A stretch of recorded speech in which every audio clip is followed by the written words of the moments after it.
اے ایمان والو، تم پر روزے فرض کر دیے گئے ہیں جس طرح تم سے پہلے لوگوں پر فرض کیے گئے تھے، تاکہ تمہارے اندر تقوی پیدا ہو۔ گنتی کے چند دن روزے رکھنے ہیں۔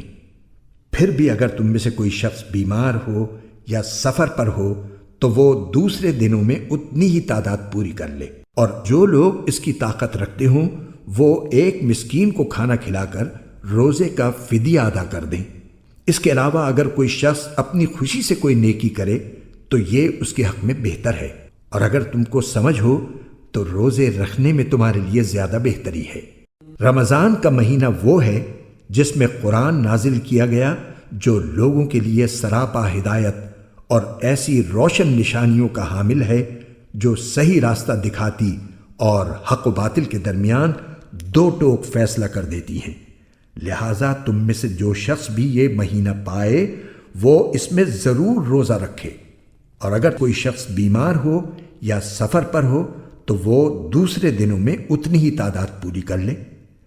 اللہ تمہارے ساتھ آسانی کا معاملہ کرنا چاہتا ہے اور تمہارے لیے مشکل پیدا کرنا نہیں چاہتا، تاکہ تم روزوں کی گنتی پوری کر لو، اور اللہ نے تمہیں جو راہ دکھائی اس پر اللہ کی تکبیر کہو، اور تاکہ تم شکر گزار بنو۔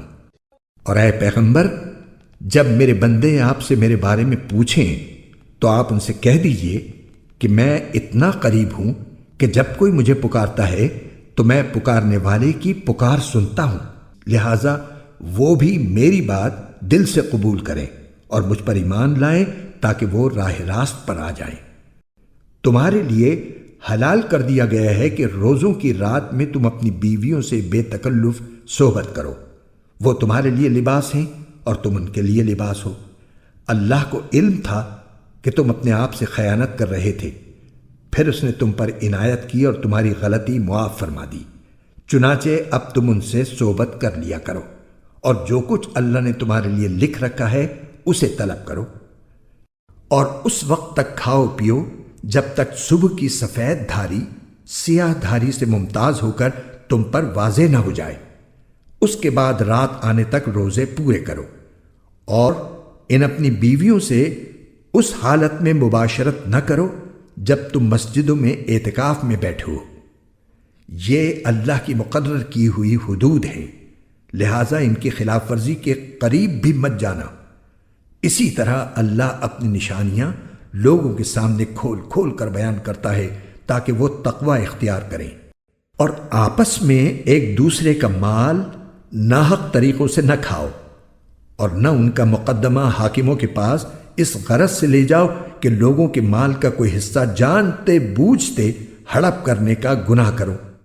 لوگ آپ سے نئے مہینوں کے چاند کے بارے میں پوچھتے ہیں، آپ انہیں بتا دیجئے کہ یہ لوگوں کے مختلف معاملات کے اور حج کے اوقات متعین کرنے کے لیے ہیں، اور یہ کوئی نیکی نہیں ہے کہ تم گھروں میں ان کی پشت کی طرف سے داخل ہو، بلکہ نیکی یہ ہے کہ انسان تقوی اختیار کرے، اور تم گھروں میں ان کے دروازوں سے داخل ہوا کرو، اور اللہ سے ڈرتے رہو تاکہ تمہیں فلاح حاصل ہو، اور ان لوگوں سے اللہ کے راستے میں جنگ کرو جو تم سے جنگ کرتے ہیں، اور زیادتی نہ کرو۔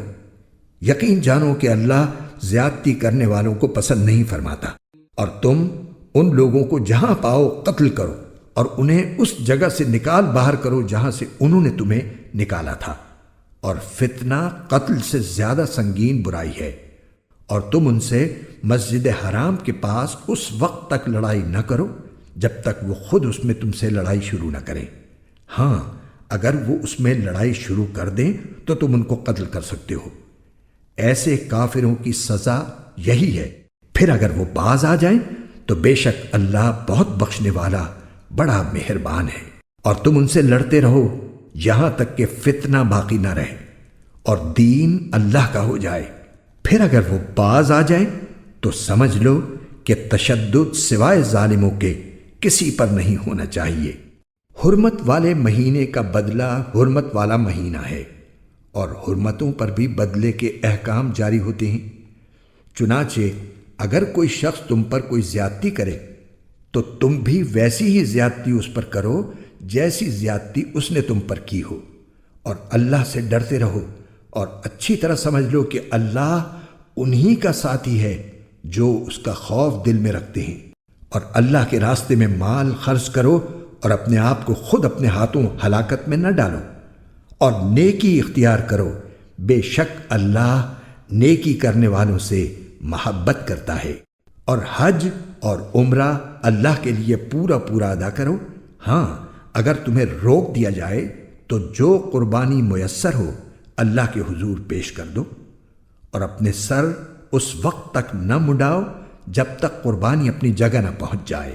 ہاں، اگر تم میں سے کوئی شخص بیمار ہو یا اس کے سر میں کوئی تکلیف ہو تو روزوں یا صدقے یا قربانی کا فدیہ دے۔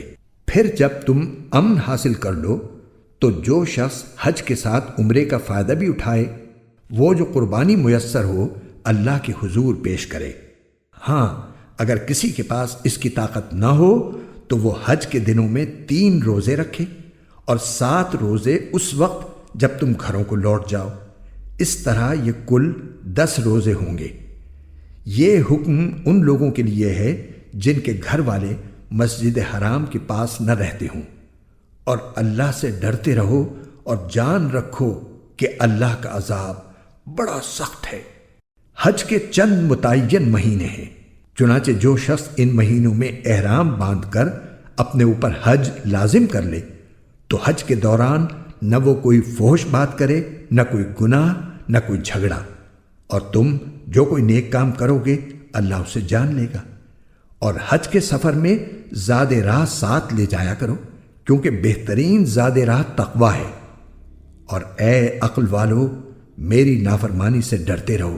تم پر اس بات میں کوئی گناہ نہیں ہے کہ تم حج کے دوران تجارت یا مزدوری کے ذریعے اپنے پروردگار کا فضل تلاش کرو۔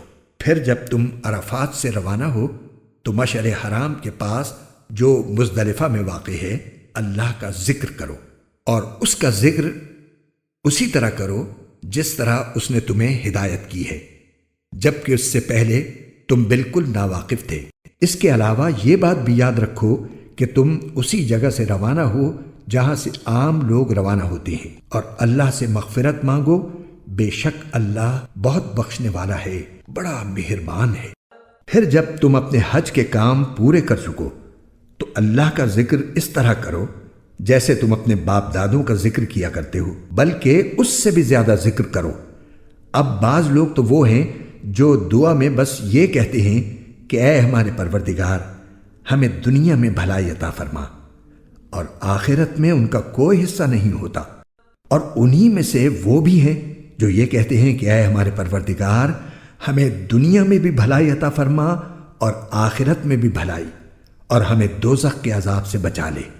یہ وہ لوگ ہیں جنہیں اپنے اعمال کی کمائی کا حصہ ثواب کی صورت میں ملے گا، اور اللہ جلد حساب لینے والا ہے۔ اور اللہ کو گنتی کے ان چند دنوں میں جب تم منا میں مقیم ہو یاد کرتے رہو۔ پھر جو شخص 2 ہی دن میں جلدی چلا جائے اس پر بھی کوئی گناہ نہیں ہے، اور جو شخص 1 دن بعد میں جائے اس پر بھی کوئی گناہ نہیں۔ یہ تفصیل اس کے لیے ہے جو تقوی اختیار کرے، اور تم سب تقوی اختیار کرو اور یقین رکھو کہ تم سب کو اسی کی طرف لے جا کر جمع کیا جائے گا۔ نحمده ونصلي على رسوله الكريم اما بعد فاعوذ باللہ من الشیطان الرجیم بسم اللہ الرحمن الرحیم۔ پیارے دوستوں، آپ لوگوں نے آج سیشن 12 183 to 203 آپ لوگوں نے قرآن کا ترجمہ سنا سورہ بقرہ کا۔ اس کے اندر اللہ پاک نے کم و بیش 10 باتیں بتائیں جن کا میں مختصر آپ لوگوں کو اپنے ناقص علم کے حساب سے جو مجھے سمجھ میں آیا ایز اے لے مین میں آپ کو وہ بتاؤں گا، اور اگر آپ اس سے اختلاف کریں تو ضرور اپنی رائے سے ہمیں آگاہ کریں کمنٹ سیکشن میں، اور اگر آپ اس سے اتفاق کریں تو اس کو ضرور اور لوگوں تک پہنچائیں کار خیر کی نیت سے۔ سب سے پہلے روزوں کی فضیلت۔ روزوں کی فضیلت کے حوالے سے بات ہے کہ روزے اللہ تبارک و تعالیٰ نے ہم پہ فرض کیے۔ یہ 1 مہینہ ہوتا ہے، 30 دن کے روزے ہوتے ہیں، اور کبھی یہ 29 29 روزے ہوتے ہیں۔ تو روزے رکھنا یہ سال میں ایک دفعہ آتے ہیں، بہت تھوڑے سے دن ہوتے ہیں، تو اس کی بہت فضیلت ہے۔ ایک تو فضیلت یہ ہے کہ جنت میں ایک خاص دروازہ ہے جو روزے داروں کے لیے کھولا جائے گا۔ یہ تو ہو گئی آخرت کی فضیلت، لیکن دنیا کے فضائل بہت سی ریسرچز اس بارے میں آئی ہیں کہ جو لوگ روزے رکھتے ہیں ان میں جو کینسر سیلز ہوتے ہیں وہ آٹومیٹکلی ختم ہو جاتے ہیں بھوک کی وجہ سے۔ تو اور آپ کی باڈی کے ڈفرینٹ والز ہیں، ڈفرینٹ باڈی آرگنز ہیں، وہ ری جنریٹ ہوتے ہیں کہ اسٹیم سیلز کی وجہ سے کے تھرو۔ تو روزہ جو ہے اس کے فضائل اللہ تبارک و تعالیٰ نے فرمایا کہ دنیا میں بھی ہیں، آخرت میں بھی ہیں، اور اللہ کا دین جو ہے یہ مکمل اور کامل دین ہے، اور اس کا فائدہ یہ ہے کہ جتنی جلدی ہم سمجھ جائیں ہمارے لیے بہتر ہے، کہ خالی اس کے فضائل جو ہے وہ آخرت میں نہیں ہے، اس کے فضائل دنیا میں بھی ہیں۔ تو جو انسان دین پہ چلنے کی کوشش کرے گا، اللہ جو سب سے پہلا فائدہ اس کو دے گا دنیا میں، وہ سکون، چین اور راحت کی زندگی ہے۔ یعنی ایک ایسی زندگی جس میں اگر وہ مالی طور پر غریب ہے یا امیر ہے، وہ بیمار ہے یا صحت یاب ہے، وہ مشہور ہے یا گمنام ہے، اللہ اس کو سکون، چین، راحت کی زندگی دے گا، عزت کی زندگی دے گا، اور یہ اللہ کا وعدہ ہے۔ اور دین جو ہے یہ اللہ نے جو پسند کیا اپنے لیے وہ دین اسلام ہے۔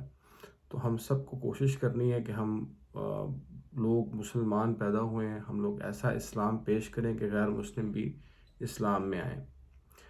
دوسری بات ہے روزے کا فدیہ۔ اس کا ذکر ہے کہ اللہ تعالیٰ نے روزے کے احکامات کے بارے میں ذکر کیا ہے کہ روزہ جو ہے اس کا آپ فدیہ دے سکتے ہیں، روزے کے بدلے روزہ رکھوا سکتے ہیں۔ اگر آپ بیمار ہیں، سفر میں ہیں، تو بعد میں روزے جو ہیں وہ پورے کر سکتے ہیں۔ تو یہ آسانیاں اللہ تعالیٰ نے بتائی ہیں، لیکن یہی فرمایا کہ بہتر یہ ہے کہ روزہ رکھ لیا جائے۔ اس کے علاوہ دعاؤں کی قبولیت، اس کا ذکر ہے۔ دعائیں قبول ہوتی ہیں کیسے؟ ادعونی استجب لکم، اللہ تعالیٰ سے آپ مانگیں، اللہ تعالیٰ آپ کی دعا کو سن لیتا ہے۔ اللہ تعالیٰ جو ہے وہ نیکوں کا، جو اللہ سے ڈرنے والے، اللہ ان کا بھی رب ہے، اور جو اللہ کو نہیں مانتے، اللہ ان کا بھی رب ہے۔ اللہ تبارک و تعالیٰ سے کو جو مانتا ہے اللہ تعالیٰ اس کی بھی دعا سن لیتا ہے، اللہ کو جو نہیں مانتا اللہ اتنا رحیم اللہ اس کی بھی دعا سن لیتا ہے۔ تو بس اللہ سے مانگیں، اللہ سے مانگیں، اور اللہ سے مانگنے کا سمپل طریقہ یہ ہے کہ آپ اللہ سے باتیں کریں، مناجات کریں، اللہ کو اپنے سارے دن کی کارگزاری جو ہے وہ اللہ کو سنائیں۔ اللہ تعالیٰ نہ صرف سنتا ہے بلکہ آپ کو جواب دیتا ہے، اور آپ کو جواب فیل ہوتا ہے۔ کس طرح فیل ہوتا ہے؟ اللہ کی آواز نہیں آتی، اللہ نظر نہیں آتا، لیکن ایک حالات آپ پر ایسے، آپ کے حالات آپ کو بتانا شروع کر دیتے ہیں، آپ کے گرد و نما، آپ کا ارد گرد، کہ اللہ تعالیٰ آپ کے ساتھ ہے۔ ہواؤں کا رخ اللہ تعالیٰ آپ کی طرف کر دیتا ہے۔ تو جب اللہ ساتھ ہوتا ہے تو سب اچھا ہے، اور جب اللہ ساتھ نہیں ہوتا تو اپرینٹلی اگر سب اچھا بھی ہو تو کچھ اچھا نہیں ہے۔ تو ہم سب کو، مجھے، آپ کو، ہم سب کو اللہ کو اپنا محور اور مرکز بنانا ہے۔ اس کے علاوہ پھر ذکر ہے میاں بیوی کے تعلق کے حوالے سے۔ وہ کچھ پرانے دور میں ایسی کوئی مسٹیکس ہو جاتی تھیں کہ وہ خیانت کر بیٹھتے تھے، ان کو لگتا تھا کہ جو ہے وہ روزے کی حالت میں جو ہے وہ بیوی کے پاس نہیں جانا، تو وہ پچھلے دروازے سے جایا کرتے تھے۔ تو اللہ تبارک و تعالیٰ نے یہ بتایا کہ وہ آپ کیونکہ یہودیوں کا جو روزہ ہوتا تھا وہ بیسیکلی 24 آورس کا ہوتا تھا، اور مسلمانوں کے روزے میں جو ہے وہ فجر سے لے کے مغرب تک کا وہ روزہ ہوتا ہے، اور اس کے بعد جو مغرب کے بعد کا ٹائم ہوتا ہے سحری تک کا، اس میں میاں بیوی اپنا تعلق رکھ سکتے ہیں۔ میاں بیوی ایک دوسرے کا لباس ہیں۔ اس میں ایک تو اس بات کی طرف نشاندہی ہے، to the best of my knowledge, کہ میاں بیوی کا تعلق جو ہے اللہ تعالیٰ کو اس سے کوئی پرابلم نہیں ہے، یعنی it's a genuine need, and if that needs to be taken care of, it's okay۔ جیسے انسان کو بھوک لگتی ہے، یہ بھی ایک طرح کی بھوک ہے جو آپ کو لگتی ہے، اور اگر آپ اپنی بیوی سے اس کو پورا کرتے ہیں حلال طریقے سے تو Allah has no problem with that. لباس میں ایک اور چیز بھی، عورت مرد کا لباس ہے، مرد عورت کا لباس ہے۔ اس میں جو ایک بات اور بھی پنہا ہے جو مجھے سمجھ میں آتی ہے وہ یہ ہے کہ میاں بیوی کے جو روزمرہ کے معاملات ہیں، ان کی جو زندگی کے معاملات ہیں، وہ اپنے تک رکھیں، وہ ایک دوسرے کو پروٹیکٹ کریں، ایک دوسرے کو کور کریں، نہ کہ میاں جو ہے وہ بیوی کے سے ریلیٹڈ جو اس کی کمیاں ہیں وہ اور لوگوں تک ان کا ذکر کرے، نہ بیوی جو ہے وہ میاں کی کمیاں اور لوگوں تک ان کا ذکر کرے۔ تو یہ بات جو ہے یہ بیسکلی ایک کانفیڈینشیل رہے، یہ جو میاں بیوی کا ریلیشن شپ ہے، یہ جو میاں بیوی کا کانٹریکٹ ہے، اس کانٹریکٹ میں جو کانفیڈینشیلٹی ہے اس کو مقدم رکھا جائے، یہ ریلیشن شپ اس سے بہتر اور اسٹرانگ ہوگا۔ اس کے علاوہ مال کھانے کا ذکر ہے، کسی انسان کا مال آپ نے کھانا دانستہ طور پہ کہ کسی سے کہ فراڈ لگا لو، کسی کا پیسہ ہڑپ کر لو، یہ بہت بڑا مسئلہ ہے اور یہ ایسا کبھی بھی نہیں کرنا۔ اگر کسی نے کیا ہے دانستہ نہ دانستہ تو اسے معافی مانگنی ہے، اس شخص سے بھی، اللہ سے بھی، اور اس کا مال واپس کرنا ہے۔ اور مال واپس نہیں ہو سکتا تو مال واپس کرنے کی کوشش کرنی ہے اپنی پوری ایفرٹ لگا کے۔ ایک ہے کہ آپ کاروبار کریں اور کاروبار میں کوئی نقصان ہو جائے اور اس نقصان میں جو ہے وہ یہ ایک دوسرا میٹر، لیکن ایک یہ ہے کہ آپ اس نیت سے کاروبار کریں کہ آپ نے کسی کا مال ہڑپ کرنا ہے، اس کو وہ سروسز وہ پروڈکٹس پرووائڈ نہیں کرنی جو آپ بیسکلی کرنا چاہ رہے ہیں۔ آج کل جیسے بہت زیادہ آن لائن آف لائن ایسے لوگ جو ہیں وہ دھوکہ دیتے ہیں، تو اللہ کے نبی نے فرمایا من غش فلیس منا، جس نے دھوکہ دیا وہ ہم میں سے نہیں۔ تو آپ نے اپنے بھائیوں کو، خالی مسلمانوں کو نہیں، غیر مسلموں کو بھی، honesty is the best policy, یہ اپنا ایم میں بھی بناؤں، آپ بھی بنائیں۔ پھر اس کا ذکر ہے پرورژن کا، کہ نیکی میں غلو نہیں کرنا۔ جو شیطان ہے یہ آپ کو چار طرح سے، آپ کو ہر طرف سے آپ کو جو ہے وہ حملہ کرتا ہے۔ اس کا دائیں طرف کا حملہ ہے، اس کا بائیں طرف کا حملہ ہے، اس کا آگے سے حملہ ہے، پیچھے سے۔ علماء لکھتے ہیں کہ دائیں طرف کا حملہ یہ ہے کہ وہ آپ کو نیکی کے اندر پرورژن، غلف، آپ نیکی اتنی زیادہ کرتے ہیں کہ وہ نیکی رہتی نہیں ہے۔ تو ایسی نیکی نہ کریں، وہ نیکی کریں جو اللہ تعالیٰ نے بتائی ہے اور جتنی بتائی ہے اور جیسے بتائی ہے، اور حضور پاک علیہ الصلوۃ والسلام نے پریکٹیکلی وہ کر کے دکھایا، تو اس لیے بڑا سمپل ہے، اسے کمپلیکیٹڈ نہ کریں، نہ اپنے لیے نہ اوروں کے لیے۔ اسی طرح جو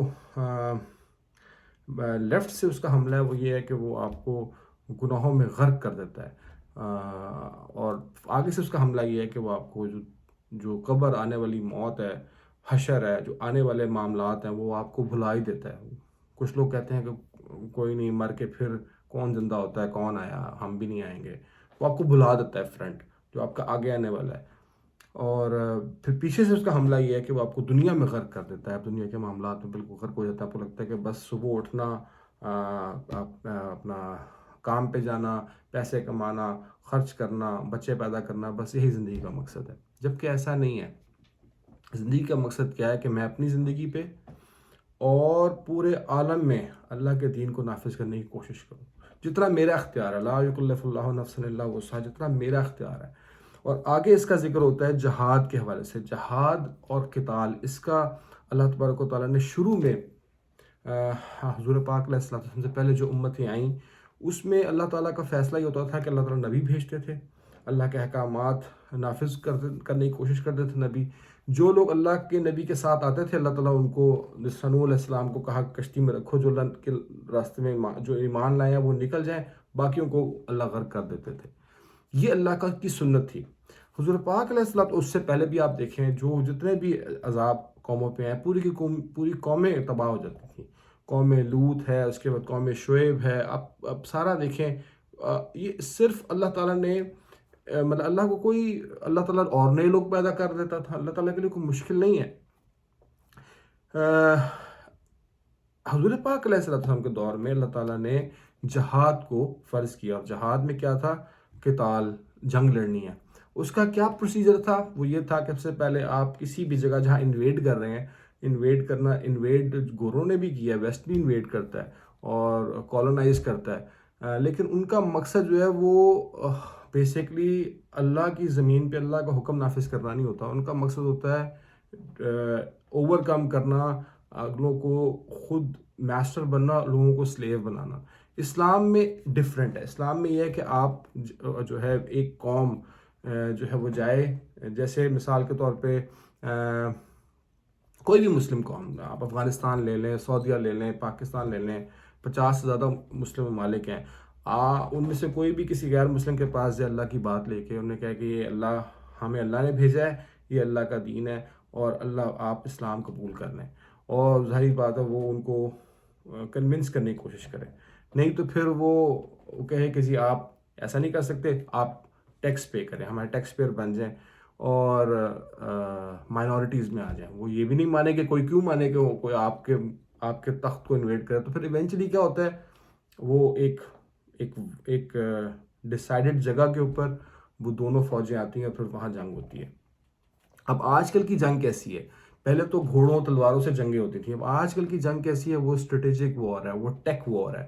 تو اگر اب آپ نے اپنے مخالف کو، یعنی کفار کو، ان لوگوں کو جو اللہ تبارک و تعالیٰ کو نہیں مانتے یا آپ کا پیغام دینے کے بعد بھی نہیں مانتے، تو آپ نے ان کو اسٹریٹجکلی ڈیفیٹ کرنا ہے اور اللہ کے حکم کو نافذ کرنے کی کوشش کرنی ہے۔ تو اس میں کیا ہوگا؟ دو کام ہوں گے، یا آپ غازی ہوں گے یا آپ شہید ہوں گے، یا آپ کو اللہ تعالیٰ فتح دے دیں گے یا آپ کو جو ہے وہ اللہ تعالیٰ شہادت دے دیں گے۔ تو دونوں کیسز میں آپ کے لیے کامیابی کامیابی ہے۔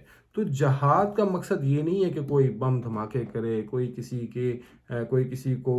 کی عزت لوٹے، کوئی یہ سمجھے کہ راہ چلتے جو ہے وہ ویسٹرن کنٹری میں کوئی کسی کو مار دے۔ نہیں، ایک پورا نظام ہے، ایک سسٹم ہے، ایک امیر ہے، اس امیر کے انڈر ایک فوج جو ہے وہ اسٹیبلش ہوتی ہے، اس کا حکم چلتا ہے، اس کے بعد ایک پورے طریقے سے یہ جہاد ہوتا ہے۔ لیکن اب آج کے دور میں، کیونکہ اللہ تعالیٰ نے اللہ کے نبی کو یہ بتایا کہ دنیا میں 5 ادوار آئیں گے۔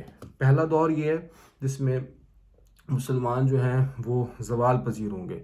دوسرا دور یہ ہے کہ مسلمان جو ہیں وہ ان کا پورا ہولڈ ہوگا، جو حضور پاک علیہ السلام کا دور، پھر حضرت عمر کا، حضرت ابوبکر کا، پھر حضرت عمر کا، حضرت عثمان کا، حضرت علی کا رضی اللہ عنہما، اور پھر حضرت عمر بن عبدالعزیز کا۔ تو یہ خلفۂ راشدین کا دور، اس میں اسلام 3 بر اعظم پہ پھیلا، اور اس کے بعد جو ہے وہ پھر تیسرا دور آئے گا کہ اسلام جو ہے وہ بہت زیادہ زوال پذیر ہوگا، مسلمان زوال پذیر ہوگا، جو آج کا دور ہے۔ اس کے بعد 2 ادوار اور آئیں گے اینڈ آف ٹائم سے پہلے، یا حدیث میں اس کا ذکر ہے۔ ایک وہ دور ہے کہ اسلام پھر پھیلے گا، اور کل میں ڈاکٹر ذاکر نائک کا سن رہا تھا بیان، وہ فرما رہے تھے کہ 7 سال تک پھر مسلمان، اب انہوں نے 7 کا کہ یا 60 کا، لیکن میں نے بار بار سنا، مجھے 7 ہی سنائی دیا، وہ 7 سال تک مسلمان دوبارہ جو ہے وہ اقتدار میں آئیں گے، اور وہ پھر امام مہدی کا دور ہوگا، اس میں دجال آئے گا، اور آخر میں پھر مسلمان جو ہے زوال پذیر ہوں گے، اور پھر قیامت آئے گی۔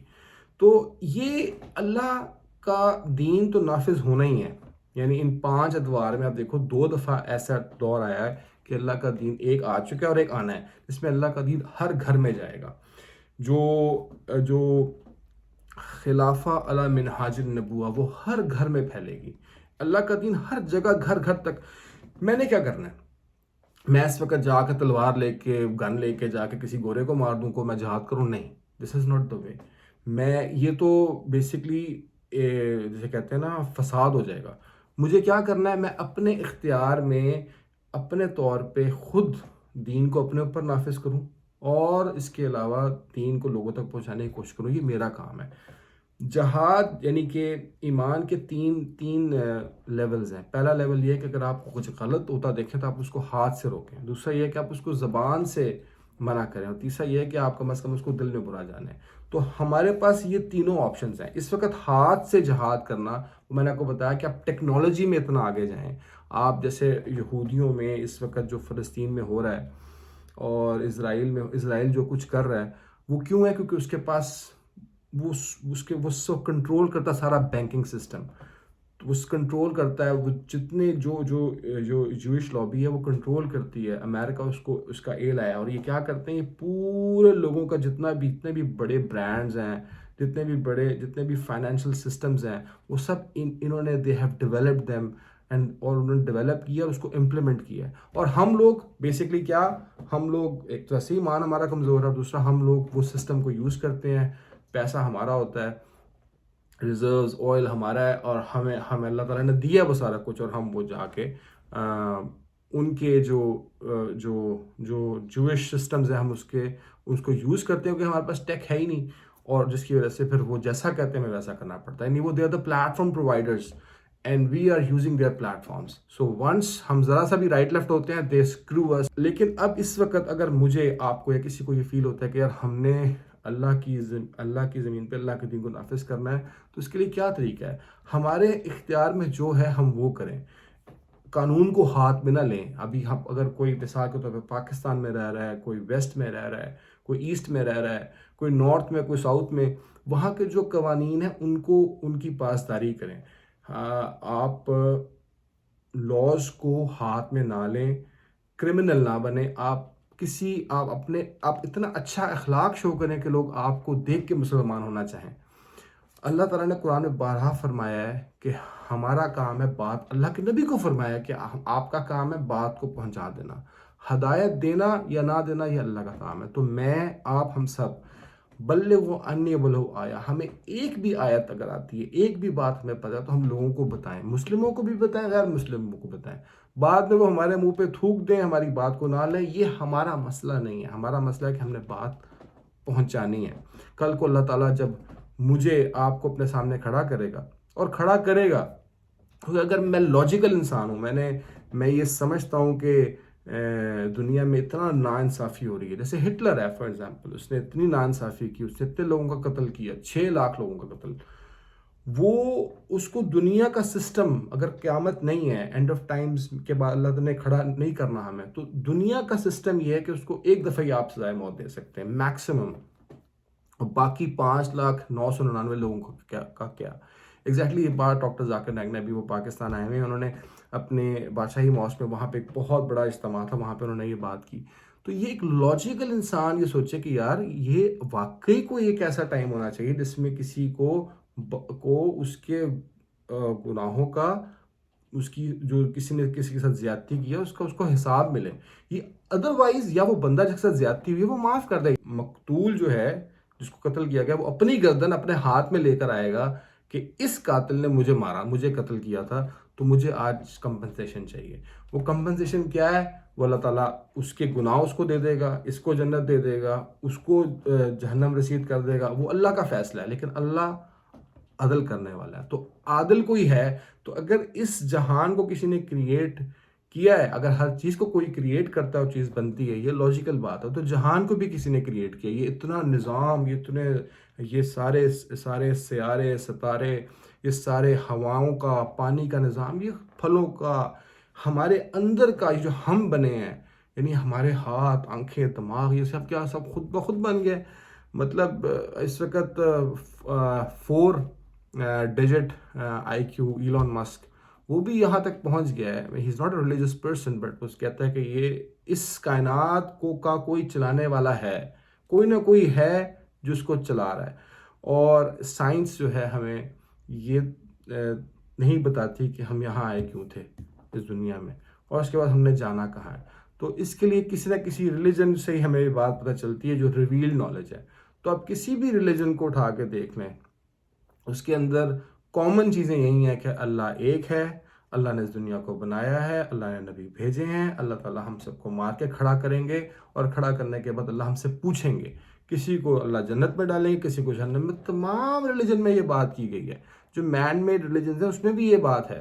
اور میں بار بار ڈاکٹر ذاکر نائک کا نام اس لیے لے رہا ہوں کہ وہ مجدد ہیں اس دور کے.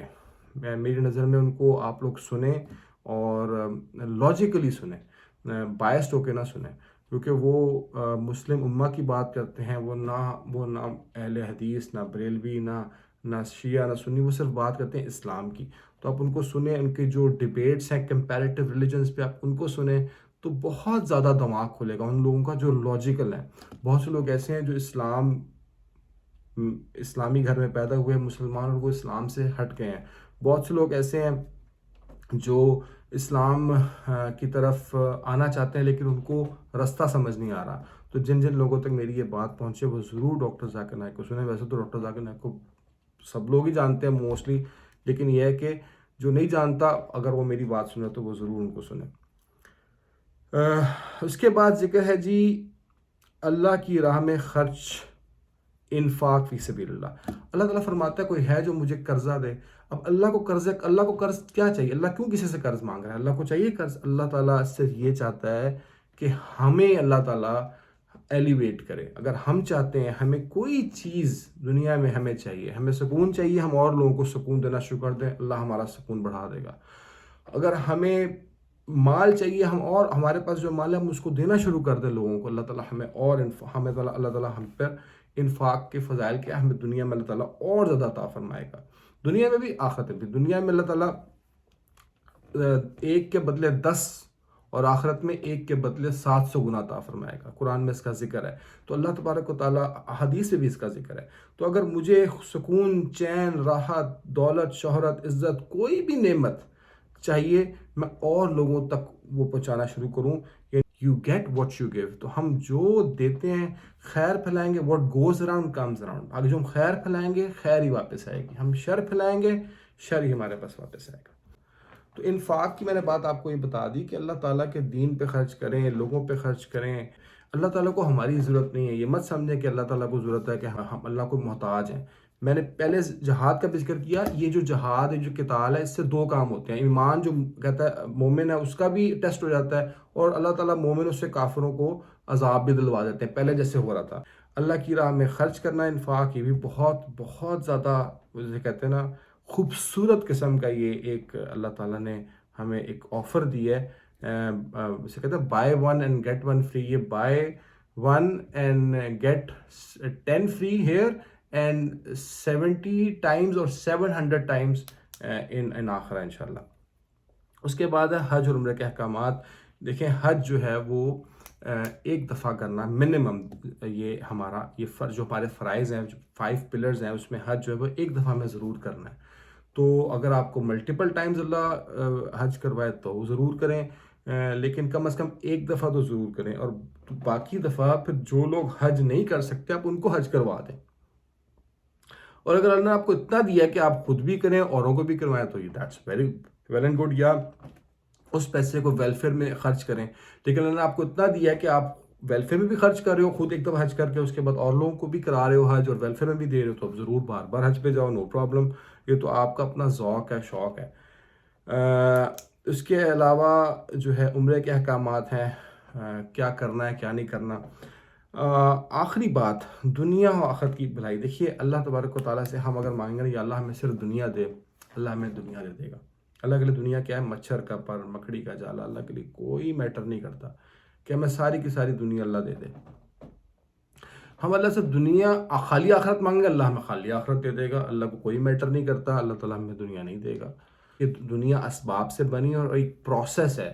تو دنیا میں آپ نے کچھ بھی اٹین کرنا ہے نا، آپ نے دنیا اٹین کرنی ہے، آپ نے آخرت اٹین کرنی ہے، آپ نے یہاں کسی بھی جگہ تک کسی بھی گول کو اچیو کرنا ہے.